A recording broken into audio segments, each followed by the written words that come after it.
Even when you feel low, you can still go. Even when you feel slow, you can still go. Even when there's no hope, you can still go. I never answer to no, man, I still go.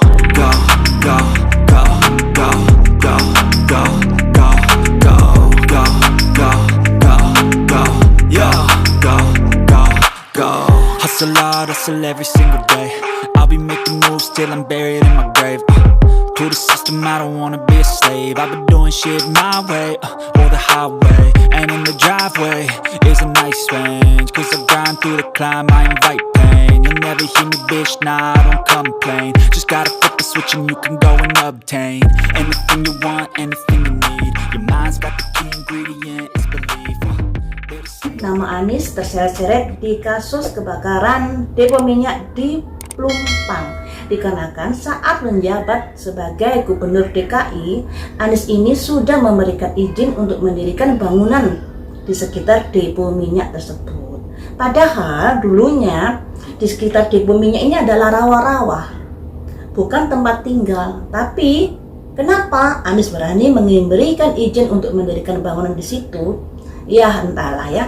Yang saya bahas di sini nanti apakah akan mempengaruhi nama Anies terkait dengan pencalonannya sebagai calon presiden di tahun 2024. Mengingat Anies ini kan sudah digadang-gadang oleh Partai Nasdem, Partai PKS, Partai Demokrat untuk dicalonkan diri menjadi presiden di tahun 2024. Apakah dengan kasus yang menyeret namanya di kebakaran di minyak tersebut akan membuat popularitasnya turun atau membuat kepercayaan masyarakat menurun terhadapnya?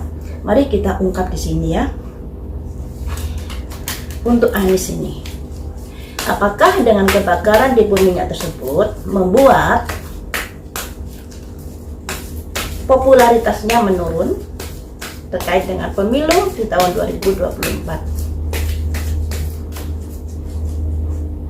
Ada simbol fight, yakin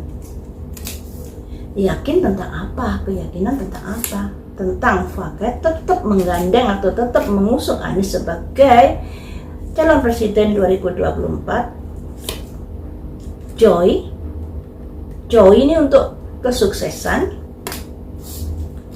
Tapi apakah dengan adanya kasus depo minyak itu tidak ada penurunan dari popularitas Anies? Ada kebijakan tersendiri nantinya selanjutnya untuk ada semacam perubahan biar nama Anies bisa terangkat kembali. Jadi seperti ini teman-teman.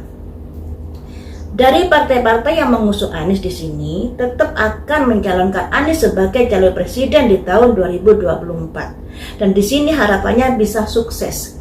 Terkait dengan nama-nama Anies yang dibawa terkait kasus kebakaran depo itu, dari partai-partai yang mengusungnya nanti akan ada kebijaksanaan sendiri, ada perubahan kebijaksanaan, dan diharap nama Anies bisa bersinar kembali.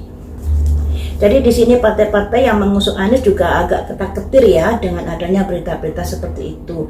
Apalagi saat ini adalah tahun politik di mana tahun 2024 akan ada pemilu, walaupun diprediksi saya kemarin itu masih abu-abu dikarenakan ada kondisi Bapak Hakim sudah memenangkan kasus dari KPU vs Partai Prima, dimenangkan Partai Prima, dan itu mengancam ditundanya pemilu di tahun 2024 menjadi ke tahun 2025.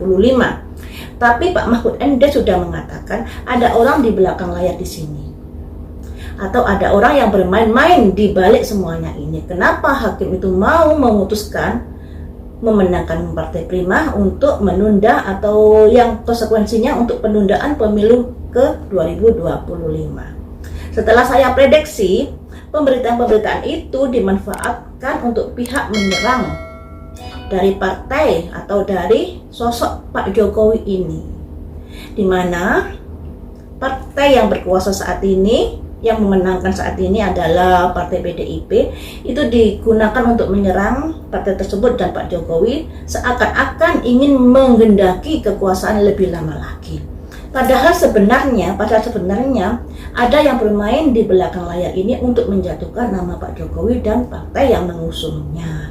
Seperti itu. Dan di sini kasusnya Depo Minyak ini juga begitu, dipergunakan untuk menyerang dari Anies Baswedan yang saat itu menjabat gubernur.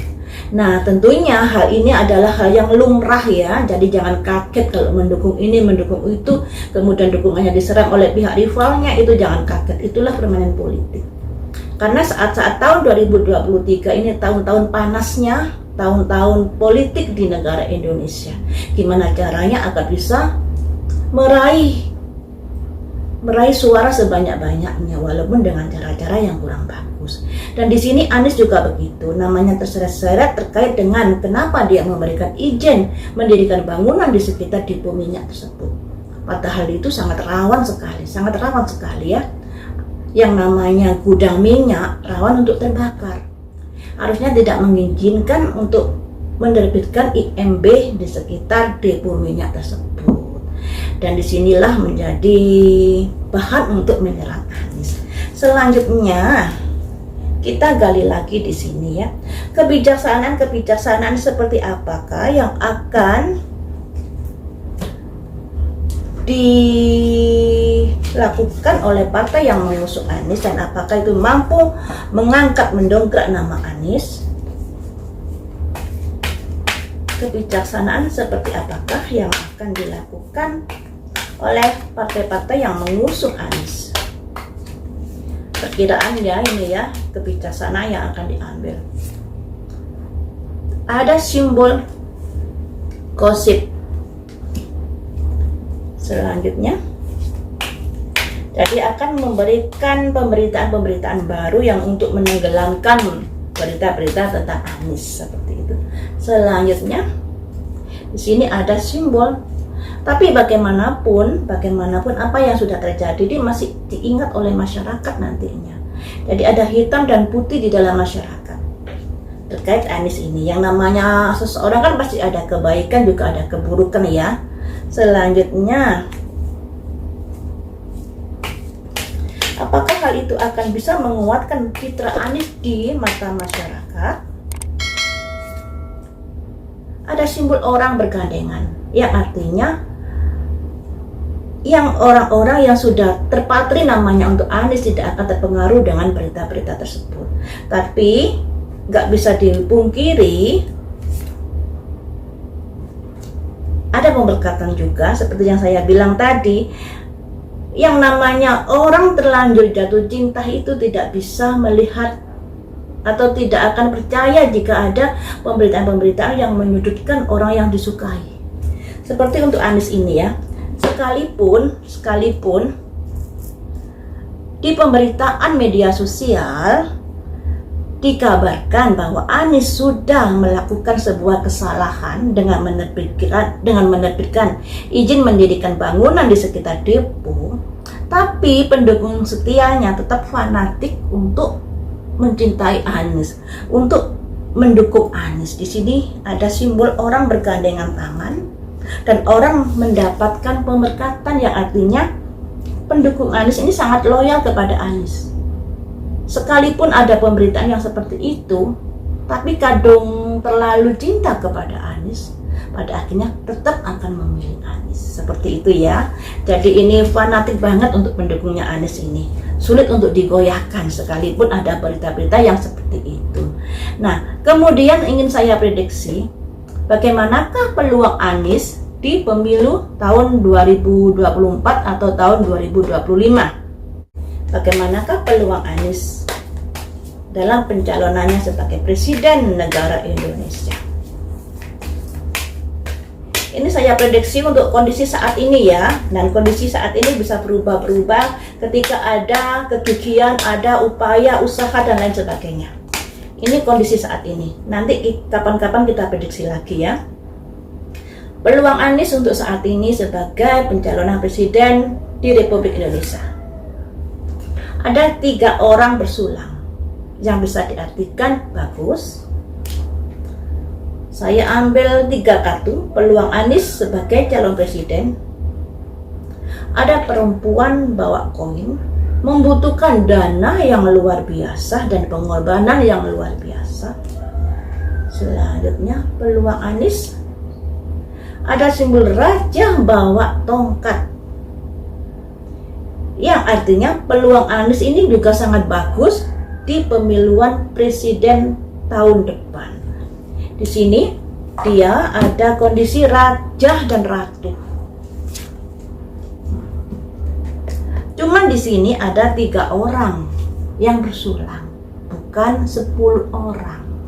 Yang artinya untuk saat ini Anies kedudukannya masih, misalnya saya menilai ini masih 50 ke bawah. Ya, 50 ke bawah. Tapi dengan seiring waktu nanti bisa bertambah juga bisa berkurang. Jadi di sini untuk orang yang mendukung Anies masih 50 ke bawah. Ada 3 orang, bahkan 50 ke bawah ini mungkin bisa berkurang ya, karena di sini ada 3 orang bersulang.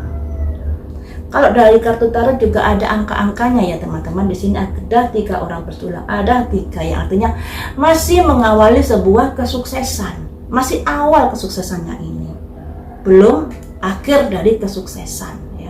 Jadi perjalanan Anies ini masih panjang di sini, makanya jangan berpuas hati dulu dengan kondisi yang saat ini yang mendapat dukungan dari masyarakat, tapi lebih gigih lagi untuk berjuang ketika ingin memenangkan pemilu di tahun 2024 sebagai Presiden RI ya.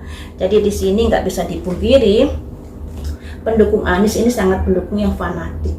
Sekalipun ada berita macam-macam, sulit untuk mengubah pilihannya, sulit untuk berpindah ke lain hati. Seperti itu ya teman-teman. Ya, yang terbaik aja untuk negara Indonesia, siapapun presidennya, saya berharap yang terbaik untuk negara Indonesia. Sampai di sini dulu, lain waktu kita sama lagi dengan prediksi yang lain.